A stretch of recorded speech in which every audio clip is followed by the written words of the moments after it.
Welcome to The Lock Shop with Nielsen and Hustler, powered by Coolbet Canada.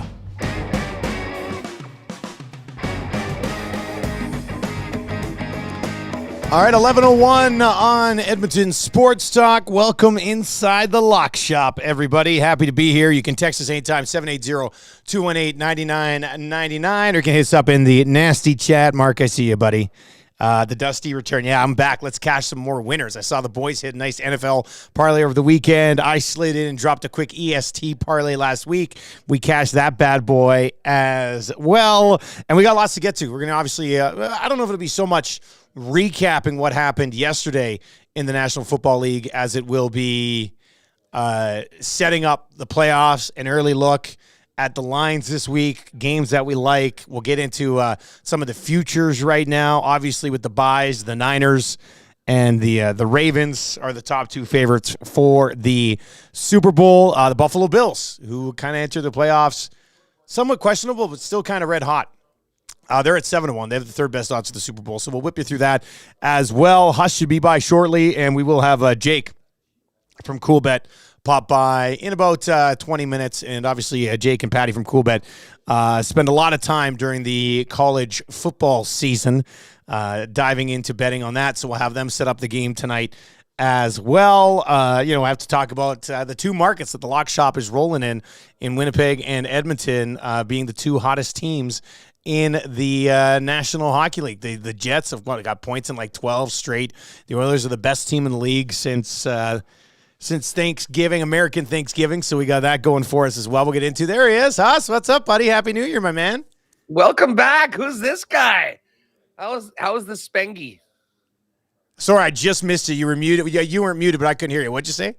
I said, hey, look at this guy. Welcome back. How was the Spengler journey? It was good, man. As always, the Spengler's a great event to be at, and it was amazing once again, man. Canada, much like the World Junior team, the Canadian team completely let us down.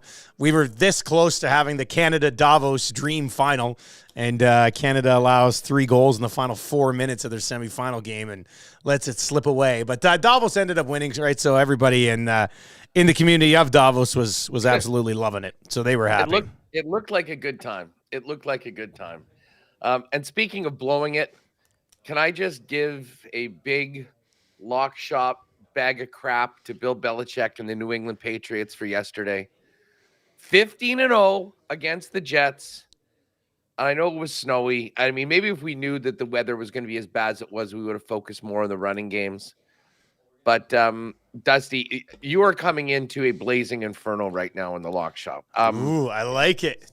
Seven picks last week. 6 were right. The only one that got us was the Patriots. I mean, we had 2 partner parlays. The one at plus 665 cashed. We had a money line parlay that did not cash. 2 of them were right. Patriots blew it. And then I put all of them onto a parlay. 7 games, just feeling good. 6 in. So we had the Bills, we had the Bucks, we had the Saints, we had the Packers, we had the Lions, and the freaking Patriots blow it. So I don't know what this means. I'm not sure if that's the end for Bill Belichick in New England. Yikes. Pretty tough way to go out. But it's got to be the end, right? It's got to be the end. I mean, there's going to be some big changes one way or the other. Yeah. I mean, I don't think there's any doubt on that. But man, it was, of course, yesterday was also the day that the futures were settled. And the Cardinals narrowly lose to Seattle to stay on the under 4.5. But you know what? Everyone was hitting me up yesterday was our midseason Houston Texans AFC South bet. That's right. And needless to say, we didn't have the Jags as a pick or on any of those parlays. That was pretty brutal way to end the season for Jacksonville, falling out the way that they did.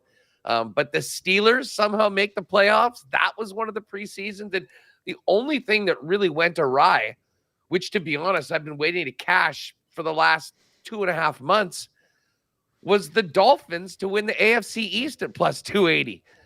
And this all goes back to that Tennessee game. Speaking of Tennessee, really playing a spoiler, they ruined the Jag season yesterday. I think that if you want to break down what's happened to the Miami Dolphins, look at that collapse on Monday Night Football against the Tennessee Titans. I'm not sure that they ever really recovered from that. And they're going to have to fire it up and bundle up for Arrowhead Stadium. A chilly one at Arrowhead, hey? Yeah, it's not going to be very nice outside from all accounts. Well, we've got lots to get to here, obviously. We're going to spend a lot of time on the NFL, take a look at some of these futures, take an early look at the lines that have been set as well. Jake's going to join us. We're going to use him to dive into Michigan and Washington. There's been movement on that line since this morning on our show. It was at 5. It's now at 5.5.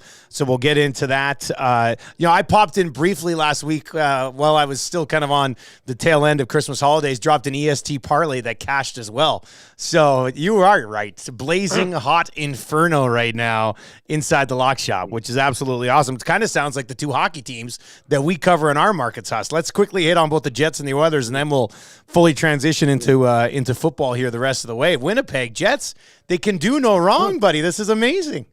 Well, and yes, and on that account of doing no wrong, no pressure, but I went 4-0 last week on the plays of the day to start off 24. Jeez. So, hey, we just got to keep it rolling. Yeah, listen, man, the Jets, the Jets are legit. Basically, since the 4th of November, I believe it was this. They played Vegas on the 2nd of November and gave up 4 goals.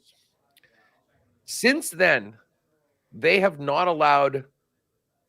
They've allowed 3 or less goals in every game. So we're now into 2 or more months of that.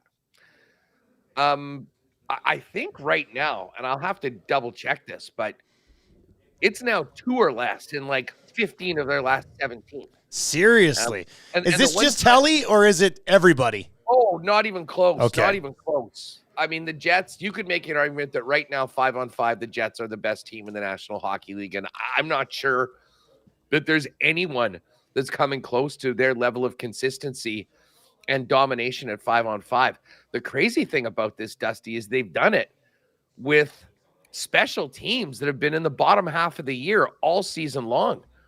Like, they continue to win going a month without their first power play unit scoring. Really? The penalty kill has been, it's been up and down. Certainly, it's been a lot better over the course of the last sort of 2 weeks, but they've still got a few times. Here's the thing. Hellebuck in the past, like when he won the Vezina, it was a good team. But they had so many breakdowns. A lot of times they cheated for offense. They left him out to dry, and they gave him plenty of opportunity to show that he's one of, if not the best goaltender in the world. Right now, this team is so committed to playing Rick Bowness's system. There is so much support in every aspect. Like, he doesn't need to make these crazy 5-bell saves over and over and over again the way that he had to in the past. And when things do break down or there is a great chance, he's there, ready to go, and making the save. I mean, hell, Laurent Brossoit has been right there with Helly over the course. Like, both of those guys had rough starts to the season. Like, Hellebuck through October, I want to say, had a sub-900 goals against, or a sub-900 save percentage, which for him was really weird. I think he had kind of like 3 kind of poor starts in his first 4. But now the goalies are playing great. I mean, there is not one single guy on this team that is not doing what they need him to do on a nightly basis. Oh, and by the way, this is all without Kyle Connor. Like, Kyle Connor was lost to the team for 6 to 8 weeks. They've lost 1 game since then. And it was a game where I think they had like 47 shots against the Sharks and they couldn't beat Mackenzie Blackwood. So they've beaten really good teams throughout this. Now they're getting a little bit of a softer part in the schedule. And I mean, I was nervous about last night's game. I mean, listen, they went into the Shark Tank and won. They beat Anaheim in those back-to-back games. They had the 1 day off, and then they had the Sunday night game against Arizona. An Arizona team they'd already beaten twice this year that was at home. They played a ton of hockey. It was 5 games in 7 nights. I mean, there was all sorts of things you could kind of understand if they didn't play at a high level.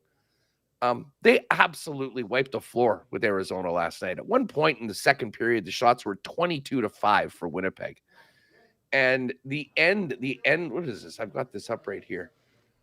I don't know what the shots. It was just about, 36-17 was the final. I mean, just carrying play and absolutely handling it to teams. And listen, the vibes are good right now. Everyone's having a great time. They had the dads or the mentors on the trip with them. I'm not sure they ever lose again. I think I saw it. Did Ezra said the exact same thing on Twitter earlier today. Guys, I'm not sure. From a legal curve there, I'm not sure, but I don't know if the Jets are ever going to lose again. It's funny because I think people in Edmonton would probably say the exact same thing about what's going on with the Oilers right now. They had an 8-game heater, lost 3. Now they've won 7 in a row since American Thanksgiving. They're the best team in the National Hockey League record-wise. They've had top 4 goals for, goals against, power play, penalty kill in the league since then. I mean, they've completely turned this thing around. They're in a wild card spot as of today. Their schedule for January is an absolute cupcake. Like, they don't play back-to-back games. And, like, it gets harder in February and March, but I think the Oilers are going to do some serious damage here in January because they go out, they go to Chicago.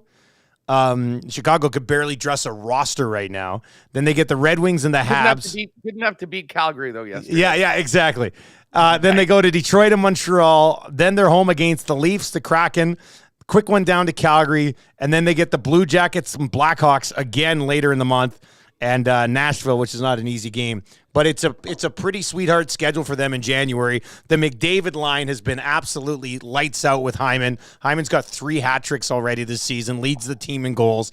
And then they've put McLeod and Fogle with Draisaitl. And the line's been very, very, very productive so far together as a unit. So we'll see how it continues to sort itself out here. But yeah, I mean, they've been absolutely lights out as well. They're going to be in the playoffs. I don't know how they would collapse at this point again, but it just looks like such a different team than the one that we saw that could not get out of their way for the first 17, 18, 19 games of the season, man. It's nuts. That, I mean, from being outside of the market, that was crazy to watch. And I mean, you knew that with all the talent that sooner or later it would come around. But honestly, the way that it's happened as quickly as it has, I mean, I think we all thought that, I mean, certainly the numbers would have told you that with such a terrible start for the Oilers, it was going to take them like right up until April to try to get into a wild card spot. And they've done it already now. And I mean, we've, last week when you were away, we were kind of talking about this and breaking it down.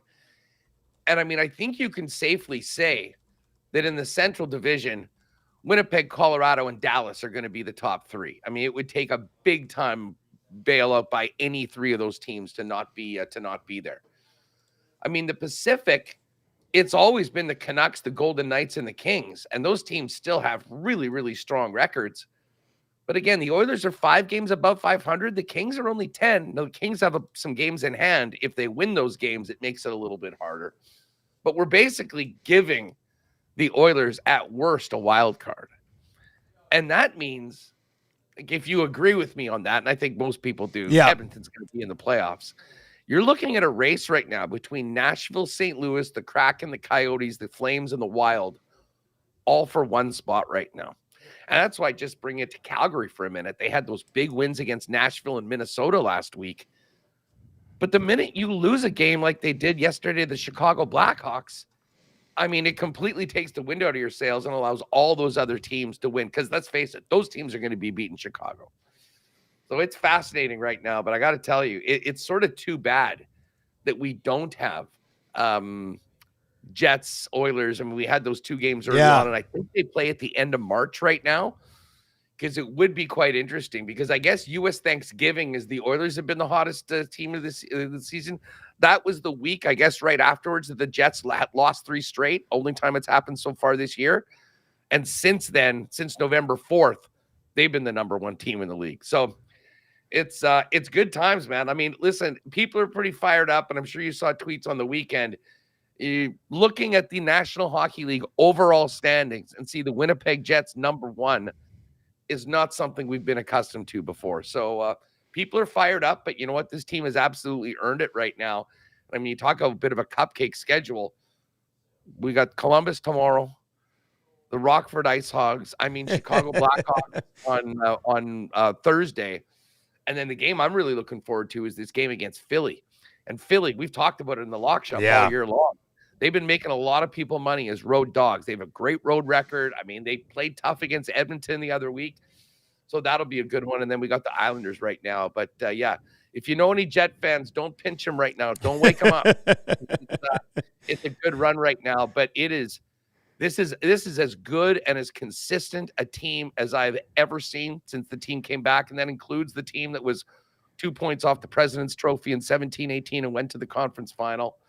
They've got the best goaltending tandem in the National Hockey League. I'm not sure that that's debatable right now if you've seen what's happened so far. And the way the team is playing, it makes their jobs that much easier. And that's why they're not losing any hockey games. What a time to be alive, buddy. I'm really looking forward to the conference final between the Winnipeg Jets and Edmonton Oilers. I'll have to have a little back and forth there. Well, and that's why I'm kind of happy that it looks like there's a possibility that the Oilers might actually be able to get into the top three. Yeah.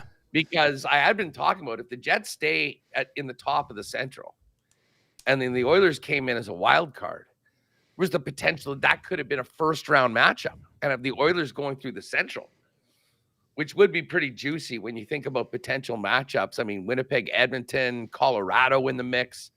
Dallas isn't the most fun or exciting team, but they're not easy to beat. So they'll be in there as well. But as I said, there's a long ways to go. We can't be hanging up first place in the National Hockey League banners on January 7th. That would be great if you did. Yeah. Well, after all the shit that I gave Nick Sirianni on congratulations on your week 12 first place banner and what's happened to them afterwards, we can't be raising it. But I'll tell you what, if you haven't been watching Winnipeg so far this year, make a point of doing it because they're doing it as well or better than anybody in the NHL right now. And it's kind of funny. You know, obviously the Scheifele and Hellebuck extensions kick in next year. But Kyle Connor is the highest paid forward on the Winnipeg Jets right now at just over $7.1 million. And you look at how the Jets are built and made, and then you look at the only thing anyone's talking about in most other markets today, William Nylander. Yeah. I mean, JD Bunkus had the best tweet on the weekend. He said, if the core four tackled the playoffs like they do contract negotiations, this team would be in the midst of a dynasty because they always get what they want. And I mean, if you include Morgan Riley with those four players, it's going to be $55 million on the cap next year. Like, those are great players. I'm a big Nylander guy. I mean, I think he absolutely deserves it. But man, 8 years, all front loaded, all bonuses, no move. I mean, was there anything that they said no to? They didn't just say, here, write it down, and you're good. We'll go from here. Yeah, nice deal for them. But that is, man, that's a lot of money to spend on 5 guys, or specifically 4 guys. And once again, I mean, I don't know. I always said at the time, I just don't know if the Tavares thing was necessary. You know, you already had these 3 studs. I guess you were looking for a little bit more of a veteran presence. You want him to be the captain of the Toronto Maple Leafs. I get that, but I don't know. I just don't know if that stage it was. I didn't think it was necessary to bring in another big forward for the Toronto Maple Leafs at the time. But his contract's only got a year left after this, right? So they could be out of that at some point. So. Well, they certainly will be over the term of these other deals. Yeah. But, I mean, listen, the minute Mitch Marner, his dad, certain members of the hockey media who will remain nameless bent the Leafs over the way they did in the Marner negotiations. Yeah. I mean, the writing was on the wall for all of these other guys. And listen, Matthews, the thing is, I guess they wanted to stay there. I mean, they can make a lot of money off the ice too. But in so many other markets, including this one, I think you can justify people saying, hey, I think we've got a chance to win. Maybe I won't max out to the 100% of what I can get because I like being part of a good team and it will help keep some of the other guys I mean, it's a weird cap thing, but I guess Leaf fans are happy. Well, you know what? When Jake comes on, we'll ask him. I'm very interested to see his take on it because, obviously he's a big Leafs guy, but he also realizes that with another massive outlay to a player, this is going to make Brad Treliving's job pretty difficult going forward. Well, let's bring him in, and then we can slide over and take a look at these early week lines for the NFL playoffs, and obviously we will set up Washington and Michigan tonight as well. Jake, let's get into the Leafs first, man. What'd you think of the deal for Nylander? Oh, is there Leafs news recently come out, or Pat's jersey back here and put my Leafs jersey on for you guys because I know how much all the lock shoppers probably love the Leaf fans. That's gross. Yeah. I mean, listen, I'm like, the problem is you can't win. You can't win in the market. You can't win outside the market. All people want to talk about is, you'll never extend any of these guys. You've already signed too big of deals. They'll never get extended. Well, guess what? Matthews is extended. He's here to stay. Nylander's now extended. He's here to stay. Next year's going to be rough because the Tavares deal, like you guys are talking about, is still on the books. So that's still 11 mil. It's still the big Marner deal. But at this point, I can give Marner any more money than you just gave Nylander. So, and I don't know what that's going to look like. Obviously, it's still a lot of money, like you guys mentioned, and the cap's not going up, that much. It's going up, but, not in the amounts that we're paying these guys. So it'll be interesting. I mean, this year it is what it is. Hopefully you get Joseph Woll back, a guy who's making, less than $1 million a year. And he's back to form when he's healthy. And you just hope, you never know when it comes to the NHL playoffs. So it's not like one of those things where, I don't think the team's built in a way where, they're any worse off than another team. But next year will be interesting with the new Nylander contract kicking in, the new Matthews contract kicking in, plus Tavares and Marner still in the books. But like I said, it's 1 year. A lot of people, and this is optimistic thinking, but a lot of people are thinking after that Tavares deal, it's going to look a lot more team friendly. And then, you're paying 3 big guys plus the Riley deal, and then hopefully a more team friendly deal on Tavares. I don't know. Or you let one of them go, I suppose, is the other option. But I mean, you can't win. Like I said, all you do is talk about how you're never going to extend all these guys. And then we extend them and it's like, well, you paid them too much money. It's like, well, I don't know what you guys want from us. Either we extend them and, we overpay them, or we don't extend them, and then you laugh in our faces because we didn't extend them. So, I don't know. A couple of comments that rolled into the old nasty chat here. Duck Dad says, as long as Jake is delivering us winners, he can wear whatever jersey he wants. So that's nice. I like that. Hey, and JVM came up big last week with us to start off. Nice work, buddy. The damn Patriots, Jake. We would have been perfect all weekend. They were awful all game. I mean, the weather doesn't help anything, but not a good football team. That's for sure. The other question, Petter's Pancakes asked, and I find this interesting. And this isn't a shot. I think this is just a conversation. Realistically, if Willie went to free agency in July, what do you think the offer on the open market would be?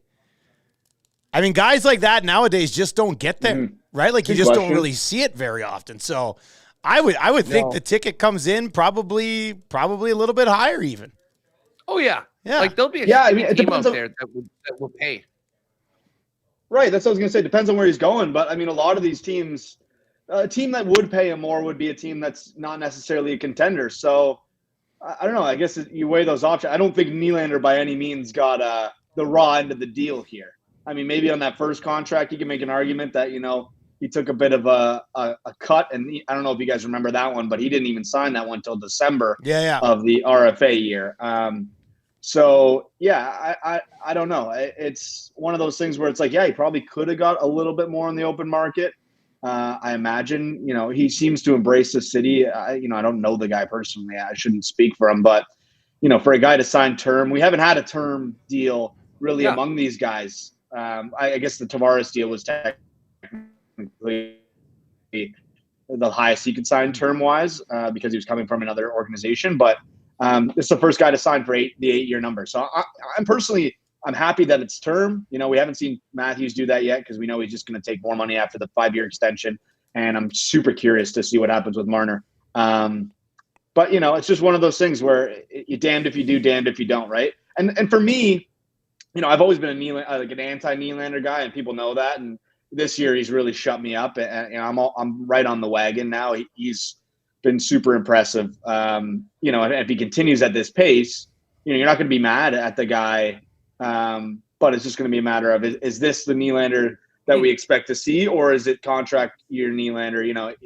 You look at a guy like Huberdeau, who had a huge year before he signed that big ticket with Calgary, and it's been a bit of a rocky road since, obviously, given he changed teams and such as well. But what are the better alternatives would be the question, right? Like, they what are had the alternatives if you lost William Nylander and got someone else? They had to do this, and just on the other teams. I mean, you don't think Chicago would have been throwing 12-5 at Nylander on a max deal? A team like San Jose. And there's a lot of teams right now that look at a young player like that. I mean, I know he's somewhat overshadowed at times by Marner or by Matthews in particular, but man, he can drive a line. He's probably been the best player in the playoffs for them, which actually matters. So it'll be interesting. Oh, I see Dan A in chat. Dan, yeah, I did see that email right on. And yeah, we're going to be there in the Labor Day Classic in Regina. So we'll do a little lock shop meetup maybe for some folks. We'll tilt one with you, or you can pop by and say hi to the fellas. But do we want to, I guess maybe we'll just spend our time because we got to talk about, before we're done, we got to talk about this college game. Oh, of course. Yeah. And we should get to, do we want to quickly take a quick look at the opening lines right now for these NFL playoff games that are on the board? Yeah, I'll whip you through them here, boys, and then you guys can kind of chime in on it. The Cleveland Browns, 3-point favorites on the road against Houston. The Dolphins, 3.5-point dogs on the road in chilly Kansas City. The Steelers, this line's moved since this morning. I think it was inside 10 earlier this morning, but the Buffalo Bills are 10-point home favorites against the Steelers. Packers, 7.5-point dogs going into Dallas. The Rams by down a field goal, +3 going into Detroit in the Stafford Goff Bowl. That's going to be quite something. And then the Eagles going on the road, -4.5 against the division-winning Bucks. Huss, let's start with you, man. What jumps off the page there for you, one way or the other? Well, I will say this. The fact that the Bills are a double-digit favorite, I think, surprised me a little bit. But this game opened, I think, at around 8.5 or 9. It quickly went to 9.5, and I see it's 10 right now. And I'm amazed that the Packers are as big of an underdog as they are against the Cowboys. I mean, I think that was my initial plan. I know the Cowboys have been great at home, and I know they've been rolling. But, man, I'm impressed with the Packers. I'm impressed with Jordan Love. I think what they've done after that bad start to make the playoffs is making them a very dangerous team right now. And I love the Pack. And I assume, I'm feeling that number actually comes down a little bit as we get closer to the game. Do you think it should be on the other side of a touchdown? Yeah, I do. I do. I mean, listen, I can see the Packers winning this game. And maybe it's just Mike McCarthy memories or whatnot, but at some point in this playoffs, something crazy is going to happen, and it's usually at the expense of the Cowboys. And listen, I'm not ruling out a Packer win in that game at all. It is quite interesting. There's so many juicy storylines around the Rams-Lions game, and that is just the Lions getting the 3 points at home. With Stafford, Goff going at it against each other. We all remember the trade that ended up sort of getting the Super Bowl for the Rams. I mean, just an amazing matchup. Cleveland, I mean, what can you say about, like, my hope is that the Bills win, the Chiefs win, and the Browns win, and we get Chiefs-Bills in Buffalo this time. And we get Joe Flacco bringing the Browns into Baltimore. Oh, man. if you think that the scripts are written, just go ahead and bet that right now, because it always ends up going in the NFL's way. And I have a hard time imagining that anything else comes out of this weekend other than they get the two matchups that they want the most. Flacco and the Browns against the Ravens, and then the Chiefs-Bills rematch right now. Terrible spot for Miami. I mean, their season has sort of, and I mentioned that Monday nighter where things kind of, started to unravel for them. But Jalen Waddle's hurt. We'll see if he's able to go. It's the short week too. They're playing on the Saturday night. And for Miami, who had been in first place all year long, controlling the AFC East, to lose on that final night, and now they have to go to Kansas City where it's going to be like minus 17 or minus 18 Celsius. Absolute disaster for Miami right now. I know the Chiefs have not earned a lot of confidence from a lot of people right now. Yeah. But their defense is built to win. And I think the defense is even more important at times like this. It should be a great game, but I do understand why the Chiefs are more than the 3-point favorites that I think we thought, and the weather is going to be a big, big part of that. So great matchups, and I mean, I don't even know what to expect of the Eagles. I might just take Tampa to win that game. Like, the Eagles have looked that bad. I mean, they had their starters playing yesterday. I was focusing on other games. I look around, wait a second, they're losing 24-0 to the Giants. I'm like, oh yeah, Hurts is in, Brown's in.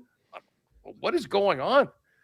In a lot of ways, since that win in Arrowhead, the Eagles have been terrible, frankly. So I don't know if they can beat anyone.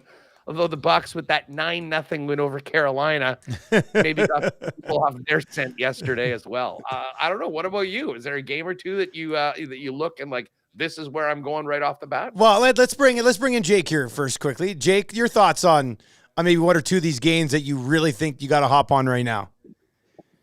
Yeah, listen, I'm going to toot my own horn, just kick it off. I got the Browns yesterday, money line minus 125. So, that's already seen some decent. Yeah, minus 154 right now. Yeah. CLV, whether we win or not, you always got that CLV, right? What was the closing line value?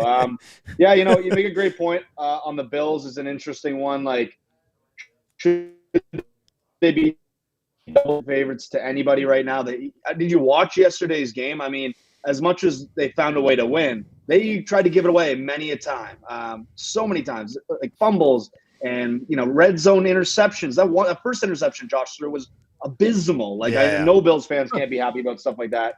They clean that up. They're going to be a problem, but we got to see that happen. I do like the Pack. That we already talked about that one. I could see that moving in the way of the Packers, but the Cowboys do scare me at home for whatever reason. Different team at home.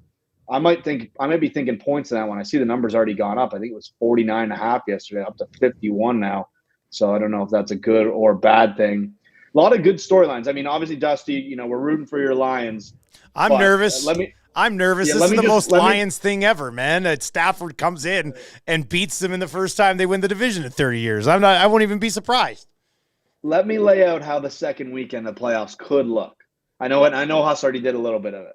Browns at Ravens, Chiefs at Bills, Eagles at Cowboys, and the Rams at San Fran. Can you imagine? Oh, yeah. I know, listen, I'm not rooting against your Lions. I'm just saying we're talking storylines. That's how it has to shape out. The Eagles will see the Cowboys in the next round. It'll be interesting. And the Eagles line's up to 4.5. Wow. Yeah, honestly, I don't have a good lean on any of these outside. I was on the Browns early. And even now, like up to 3, I don't mind it at 3 either. I think that defense will travel. I think they're going to be an interesting team. I don't know if we're going to get into the futures, but that was one that I was looking at. I think 33-1 they are right now to win the Super Bowl. You got to win 3 road games, though, before the Super Bowl, and that would be, a tall task, even for, Joe Flacco, who has gotten hot at the best of time. Man, what a world we're living in. We're sitting there, winning 3 straight road games. That'd be a tall task for Joe Flacco in 2024. It just doesn't make any sense. Look, the Steelers plus 10. I mean, I know last night on the broadcast they were laying out what the weather for. It's not going to be great in Buffalo either. Like, it's going to be a chilly day in Buffalo, and I think that kind of plays into the Steelers at least kind of hanging around, especially, as you said, Jake, if the Bills don't take care of their own business, which, they're such a good football team that they can plow through some of the issues that they have on a regular basis. But to the point of 10 points at home, I think do you think that line moves any more? We already talked about moving. How, like, do you think 10, like, if you want the Steelers, is now the best time to get them, or could you wait and maybe get them at 10.5? I'll tell you what, I think it's going to depend on what the story is with TJ Watt. Now I'm just looking at Rapp right now. So this is Rappaport. He said, with the Steelers officially in the playoffs, Watt's dealing with a grade 2 MCL sprain. The absolute best case scenario for this injury is to play in 2 weeks with a brace. So they say to get Watt back on the field, they need to win. I have a hard time imagining them winning without TJ Watt. I mean, how crazy would that be if Mason Rudolph all of a sudden came out of being the third stringer and was the guy to lead them to the playoffs and then have them beat the Bills in the playoffs? Crazy stuff does happen. But to be honest, I mean, at this point, if this was how things went as early as they did with a lot of the so-called sharp money, like I can't imagine there's a lot of things that really push the public towards the Steelers. I mean, their offense just isn't enough, although they can run the football. Yeah. And I mean, running the football at this time of year is very important. You know, when I talk myself through it right now, maybe there is a reason to at least take the Steelers in the points and think that this can be a close game. But I'll tell you what, I mean, from my perspective and what Jake just said, I mean, the Bills, they can't get out of their own way more often. Exactly, right? So that's a lot. That is a lot to hang on. Do I expect them to win the game? Absolutely, I do. But as I say, covering a double-digit spread, a little different than just winning a football game. And where do you guys, and I know, Jake, you already mentioned, you know, the Rams-Niners would be a great matchup. Huss, where are you at on that 3 points in that game? Do you think it sort of just stays right there in the Lions-Rams game, or is there movement one way or the other? It's probably going to be in and around that. Yeah. I mean, once you have a game at 3, to get it off 3, something like of significance, right? 3.5 is significant. So if you ask me, I think it probably stays there. Now, what might change is, you know, what we're actually getting on that. Like, I mean, as of right now, the Rams are minus 103 and the Lions are minus 114. Like, could that go higher? I mean, I guess at some point there might be a 3.5 on the board if that really did continue, but I think it'll be right in and around there. And I got to say something. I am absolutely pulling for the Lions. I think I'm going to back the Lions in this game. And if they win and the Cowboys win, and we get the rematch of that Detroit-Dallas game in Dallas, I'm telling you right now, I'm betting the Lions in that game. They should have beat them. They should have beat them last time, and that's beyond just the play. I thought they were the better, like the one play that I thought they were the better football team in that game, significantly. So yeah, they do. They do get a bit of a tough draw here, though, with the Rams, who have been good. They didn't have to play their guys in this last week. They sort of got to rest them. McVay is a brilliant coach. Stafford's done it before, but it would only be right if the Lions won this game, beat their old quarterback. Jared Goff got a chance to do it on a home field and, get them that home playoff win and move on and see what they can do. I really think that the Lions are dangerous. Now, they make some mistakes too. They could lose, but I think that they're more dangerous than Dallas, to be honest with you. I mean, if I'm the Niners, the way they run the football, there's some things that I think are really to like, not to mention the way Dan Campbell attacks teams and they stick with their philosophy almost to a fault at times. Yep. But I think that helps them when it is all about one thing and one thing only. That's winning a football game. I mean, I think that they're going to be ready to go. So bring it on. But yeah, if you ask me, I think we'll be talking about these games on Friday. And I think that this number is still going to be 3. And we'll just be seeing whether, you have to pay a little bit more on the 3 or you're getting a better deal on one side or the other.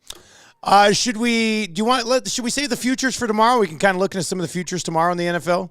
Might as well dive into this college football game tonight, I would think. Jake, we talked about this on the Nielsen show a little bit this morning. At the time, Washington was a 5-point dog. I know when the lock shop began 40 minutes ago, they were 5.5-point underdogs.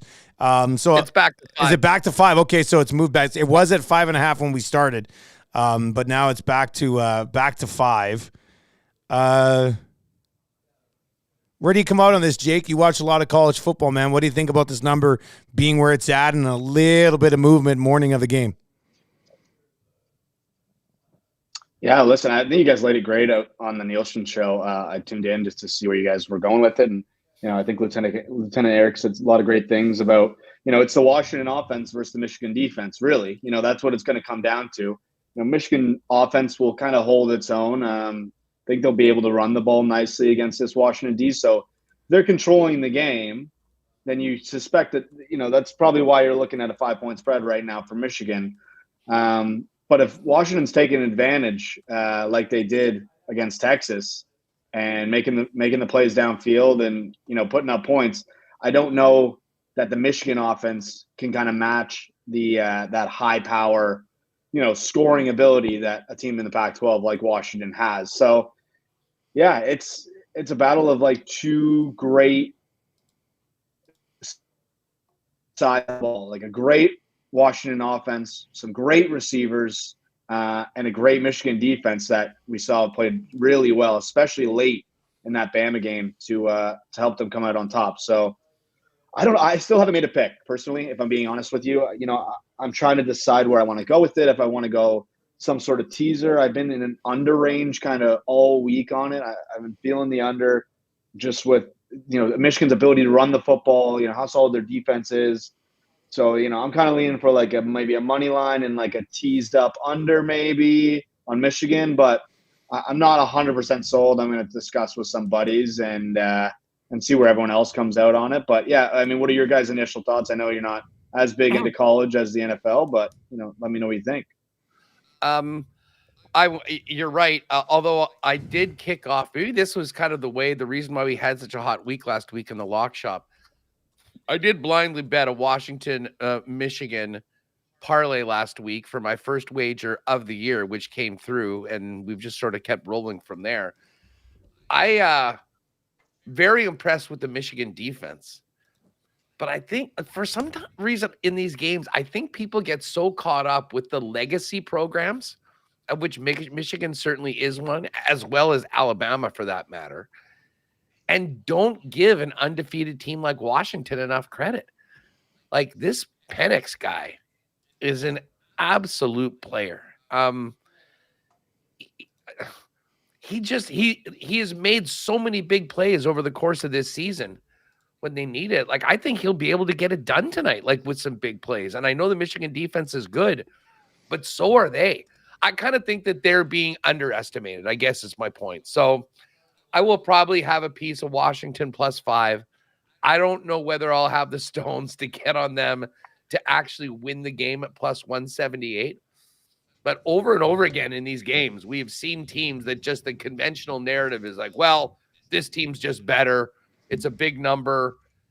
And then we see teams come in and shock them right now. So I'm pulling for Penix and the Huskies, and I think I'm going to be taking I will be taking the points and maybe a little sprinkle on the money line just for a little bit of extra fun. What about you, Dustin? Yeah, I mean, I looked at that number being at 5, and this morning I was with Eric. Eric kind of sort of led the way on that one because he watches a lot of college football, and he was on Washington +5. You mentioned Penix and what the guy's been capable of so far. I mean, he's been absolutely incredible for the majority of the season. We had Farhan on this morning. Now, Farhan is a huge Washington Huskies fan, Husky guy. so it was you got to be careful and tread lightly with what he has to say.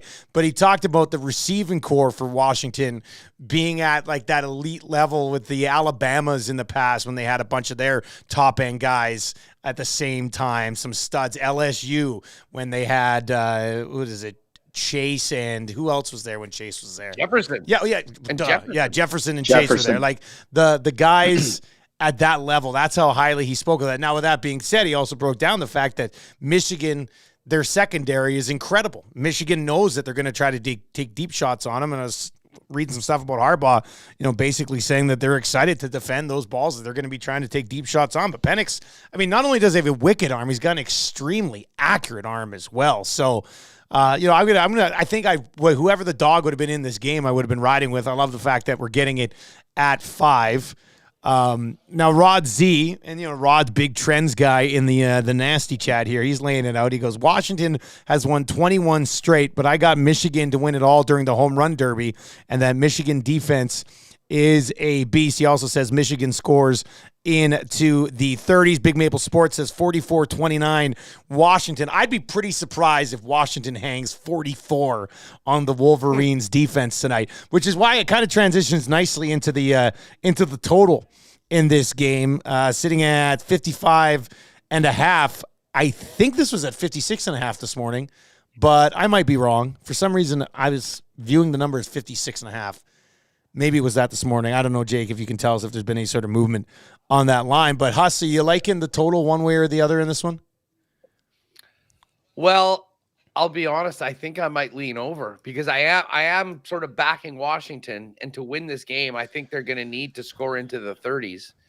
And like, I think Michigan's going to put up some points. Yeah. I mean, this is not like they're going to win at 21-17 or something like that, or even be there. So I think this could be back and forth quite a bit. And I think that the value of scoring and doing it quickly actually is going to be important too for, especially for a team like Washington, trying to keep the Michigan defense sort of off their toes.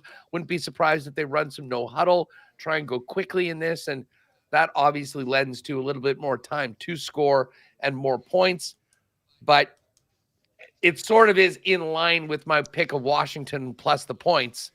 They're going to score a bunch. I don't think they're just going to shut Michigan down. So, I mean, it's a big, big number. So, I mean, it's not like I'm usually in the business of laying overs on numbers in the mid-50s.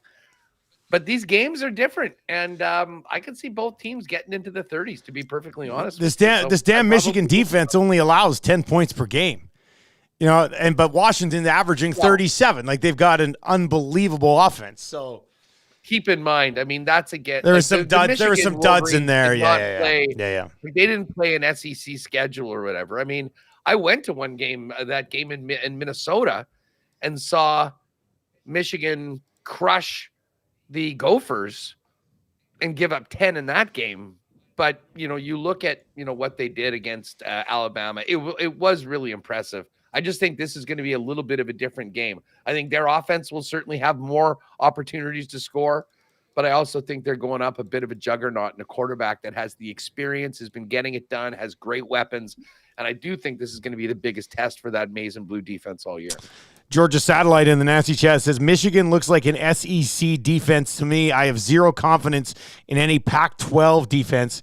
Give me Michigan tonight. And Rod says Michigan secondary are NFL talent as well, matching up with what we were saying about the receivers that Washington brings to the table. I'm excited to see two teams that are powerhouses for different reasons collide here tonight. Very fascinated to see how this game goes, boys. I'm very much looking forward to watching it. Well, and you think about it, I mean, you look at those numbers for the season can be so skewed, right? Because Washington's playing Pac-12 defenses, just like Georgia Satellite's talking about there all season. So naturally, they're probably scoring more points. The Pac-12 is known to score a ton of points, a lot of offense, high-powered, West Coast offense, and, not the best defense. Whereas the Big Ten is a heavy defensive conference. You're not scoring a ton of points in the Big Ten, and you're not giving up a ton of points either. Constantly you'll see Big Ten overs are in the 40s, if not lower. Iowa games have gone as low as like 29.5 this year. So it's super interesting to see, how the two teams will collide. And yeah, like you said, Dusty, I'm super excited. A few things I'll say though on it. If you're on Washington, Huss, I know you laid this out a bit. If you're going to take them spread, I'd say just whatever you put on them spread, just take a little bit of that, a third of that, sprinkle the money line. It's a championship game. It's not like they're going to be out there trying to cover the spread. They're trying to win the football game. So yeah, I'd say if you're going to be on it, you might as well take a little plus money as well with it. That's just personal preference. You don't actually have to do that, but just something I would do, in a championship game. And I think the total completely comes down to who you're backing. Huss likes Washington. He likes the over. That makes sense because if Washington's going to win, they're probably scoring a bunch of points tonight. If you like Michigan, which is kind of where I tend to lean, I'm leaning under. I think if they control the clock, we see this game, all of a sudden we get to the end of the first half and it's, 10-7 or 10-3 and we're like, oh my God, where did that first half go? I wouldn't be surprised if something like that happened. So, you probably got to, before you decide on the total, I would decide on who you're backing tonight. and that might give you a better idea of where you want to see the total go, whether it's over or under. I am backing Farhan Lalji and the Washington Huskies. Have you ever seen a guy cover an event, then run out onto the field and hug everybody? It could happen tonight with Farhan, you know? Yeah, that's going to be me in June. You know what? We should. Sorry, Huss, to cut you off. We should touch on. There are some exclusives for the Natty as well. Oh, okay. Tonight, before we got to let Huss go here. Well, Huss, do you have to jump? Do you have to jump off right now? Because Jake and I can hop into this after if you want. What do you? Yeah, you know what? Why don't you guys do that? I'll run out because we're past 10 too. I got to fire. What's coming up on Winnipeg Sports Talk? Well, I mean, we're just going to be talking about the Nylander extension for 2 hours. You got to talk about Richie Hall. What's going on with the Bombers defense? Yeah, Jordan Younger, the new DC of the club. Interesting move. I mean, that Jeff Hamilton's going to join us. We'll get the lowdown on that. And yeah, we'll try and squeeze a couple minutes in on the number one team in the National Hockey League while we do it. When we're talking about Nylander and the Bomber DC. So it should be fun. 1 o'clock. Shout out to Kyle Captain, Richard Croft. Love seeing you guys in the marble race on Friday. Pop in again whenever. But yeah, Fridays, that's when we fire that up. Dusty, I'll text you later. Good luck. Let's keep it rolling here tonight. And everyone, enjoy the Natty. And tomorrow we can start getting into some NFL futures and a big slate in the National Hockey League as well, with the Jets in action. Oilers playing tomorrow? Yeah, they're in action. They're in action tomorrow too. So we'll have lots to set up on the hockey schedule. Take a look at those NFL futures as well. Yeah, WST parlays, and we'll all be coming. Right on, fellas. Good luck tonight. Enjoy the game. Have a good show, man. There you go. That's Hustler. Jake stays with us. All right, let's dive into some of these exclusives we got posted, buddy. Yeah, well, listen, got to start with Patty G's tease. He squeezed his way into the lock shop. I saw that. He's got one for tonight. So he's going Penix 2+ passing TDs. Blake Corum, who's the starting running back for Michigan, all he does is score touchdowns. Got him anytime TD. And Washington plus 10.5. That's teased to plus 170. So if you want to ride with Patty tonight, that's under the lock shop section. This one I just had put together for us. And I don't know if you're on Michigan tonight, Dusty, but it's the Wolverines to win versus the Huskies and the Detroit Lions to win versus the Rams. Oh, my plus God. 140. So it's Michigan proud. That's what we're calling it. If you're riding with Michigan this week, you got to wait a little bit, obviously, until we get to, Super Wildcard weekend. But if you like Michigan tonight, if you like Detroit on the weekend, there's a little two-team parlay before the game kicks off tonight. And then we'll just go through the college football ones. There's also some NHL ones, which I'll let the lock shoppers find on their own. But we got double trouble. McCarthy and Penix each to throw an interception. The Monday night barn burner is both teams to record 28+ points. Go Blue, McCarthy 200+ passing yards. Blake Corum 2+ touchdowns, and Michigan to win. Ground and pound, Blake Corum to record 100+ rushing yards and the first touchdown scored of the game. House callers, Roman Wilson and Jalen Polk to both record a touchdown. And then Purple Rain is Michael Penix Jr. with 300+ passing yards. Rome O'Dunes anytime touchdown and a Washington Huskies win. So kind of everything you want there, whether you want to cheer for Michigan, whether you want to cheer for Washington, or whether you want to just cheer for both teams to have some fun. We got the barn burner there as well. We should have an over-under on how long it takes this game to be completed tonight. College football final, I love watching it, but it takes Maddie, what would you say? What's it, over 3 hours tonight easy? 4 hours. 4 hours. I know it's a major event, but 4 hours seems ridiculous, doesn't it? They have changed the way the clock runs now in college this year. When you do get a first down, the first down, the clock only stops and lasts 5 minutes or something like that. So the clock does run a bit longer. So speed it up a little bit. It won't speed it up that much, we'll probably be sitting there for at least 3.5. So. Yeah, that should be a good time no matter what. And just quickly in the National Hockey League tonight, we got the oil stream coming up here right away with myself and Tommy Gazzola in the NHL tonight. 4 games on tap. The Canucks plus 120 dogs on the road against the New York Rangers. Penguins and Flyers tonight, always a classic. The Pens are minus 125 road favorites there against Philadelphia. Minnesota plus 110 home dogs against the Dallas Stars, and Colorado minus 132 home favorites. We got 4 pretty close pretty close games tonight. Nothing of significance, one way or the other on the money line. As for the goaltenders tonight, just quickly here, Nedeljkovic for Pittsburgh. Carter Hart is confirmed for Philadelphia. Demko confirmed for the Canucks. Shesterkin listed as likely. Matthew Murray will go for Dallas. Marc-Andre Fleury for the Minnesota Wild. And then Georgiev for Colorado. Jeremy Swayman unconfirmed at this point for the Boston Bruins. I know most of the focus right now coming off the NFL yesterday and then obviously this national championship game tonight. But are you on anything in these 4 games in the NHL tonight, Jake? I haven't touched on anything yet. I think Borny, I tweeted something. I jumped on a little, I think he had Pens Avs money line parlay. I jumped on that. JT Bourne over at Sportsnet there. And I see Rod Z likes Minnesota money line. He said Fleury passes Waugh tonight. So that's something to keep in mind. Who did you say was starting for Dallas? Matthew Murray. Yeah, I don't know much about Matthew Murray. I know Matt Murray, and he sits up in the press box for the Leafs. But I don't know much about Matthew Murray. I might ride with the Wild tonight as they wait for Ottinger to get back there in Dallas. So, nothing of significance really. I mean, not a lot going on, but we do have some exclusives, like I mentioned, for the NHL as well. A lot of our usuals in there. If you want to get on some boosted parlays for tonight. As always, buddy, great catching up with you. It's good to be back, man. I'm fired up. I'll get a Lock Shop play of the day sent to Huss. I always got these huge shoes to fill. Huss goes 4-0 last week, so I got to step up and deliver something for tonight. I don't know if I'll dive into somewhere on the NHL schedule or stick with that college football final tonight, but we'll definitely get into that. You'll be able to find that on the Coolbet socials a little bit later on today after I get Oil Stream done, which is coming up right away. Jake, good catching up with you, buddy. And you know what? I'm not going to hold it against you, the love for the Rams-Niners matchup, all right? Let's just let the Lions win a playoff game. We'll go from there. I think that'll be okay. I will catch up with you later in the week, Jake. Yeah, sounds good. Go Lions.